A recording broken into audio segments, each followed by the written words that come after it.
Kendala lampu ini adalah hanya yang nyala itu kedip, yang normal nggak nyala. Tuh bisa dilihat ini hanya kedip doang yang nyala. Lanjut kita akan membongkarnya. Komponen apa saja yang harus kita ganti untuk memperbaiki lampu ini. Kita akan membongkar baut ini satu persatu. Ini supply input 12 volt, ini lampu DC, bukan AC untuk lampu ini. Ini bisa diaplikasikan di berbagai media. Nampaknya baut-baut ini sudah karatan, berarti lampu ini biasa disimpan di outdoor ya, bukan di indoor. Ini kayaknya disimpan di outdoor. Ini kita akan membongkar dulu untuk melihat bagian komponen apa saja sih yang rusak di dalamnya, atau kita akan menggantinya. Itu kabel yang warna hitam itu input min, dan yang kabel warna merah input plus, dan yang itu SB adalah kedip biasanya itu. Kita akan membongkar dulu untuk papan PCB dan driver, ini kita akan bongkar. Ini agak susah lumayan ini karena ada lemnya ini.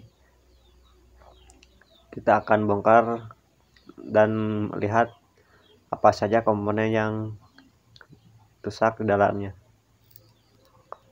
Untuk bagian chip ini normal ya, yang rusak hanya komponen-komponen kecil. Kemungkinan yang rusak itu bagian resistor apa bagaimana, karena untuk LED ini memakai 2 buah chip LED dan kendalanya normal. Tuh, ini kan harusnya ini modenya mode normal untuk min plus, merah dan hitam. Lalu untuk yang satu lagi itu hitam dan kuning biasanya kedip itu. Untuk SB-nya kedip itu biasanya. Kita akan coba terlebih dahulu menganalisa kerusakan yang terdapat di sini. Ini masih belum menyala. Untuk yang ini kita atik terlebih dahulu ini sambil pengecekan. Ini belum ketemu penyakitnya. Kita akan coba lagi. Sekarang kita coba jalur ini. Ini buat jalur kedip ya. Untuk kabel kuning kita coba apakah putus. Ini input plus sebenarnya ini. Oh, nyala.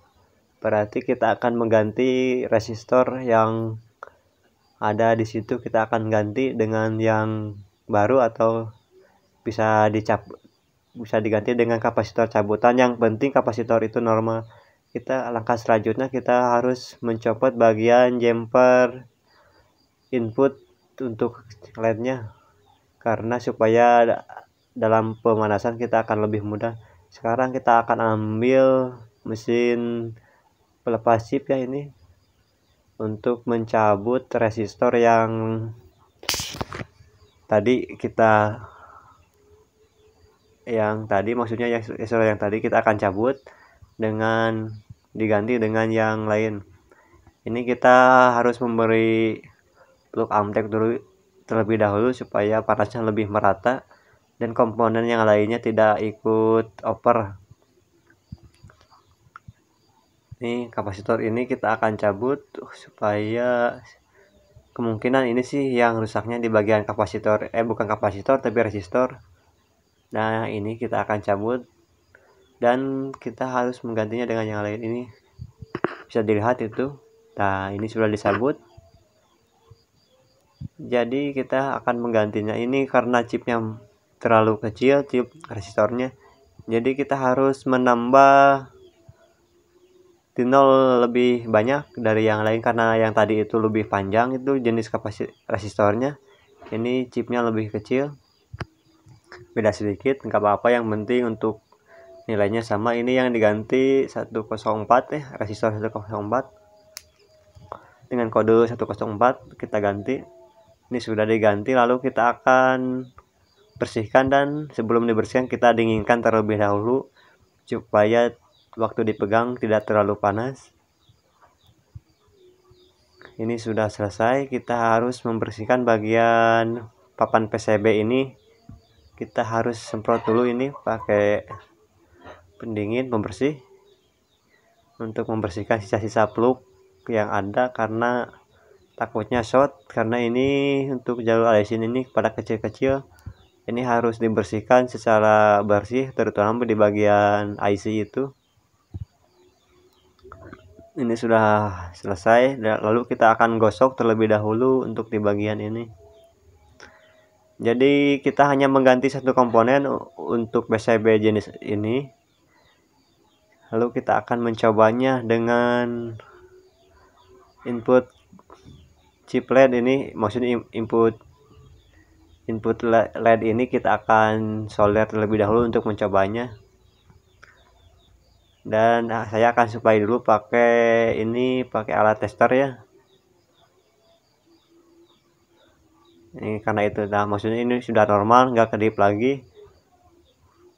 Karena ini kabelnya pendek, jadi kita mencobanya nanti pas kabel disambungkan. Ini untuk masalahnya kendala udah selesai, jadi lampu ini normal kembali untuk yang normalnya. Karena kan tadi biasanya untuk kabel min plusnya itu normal ya, mode normal, ini malah berubah jadi mode kedip. Ini kita harus pasang terlebih dahulu untuk memastikan apakah lampu benar-benar menyala dengan sangat terang, apa masih belum selesai penyakitnya ini. Jadi kita harus memasang terlebih dahulu ini.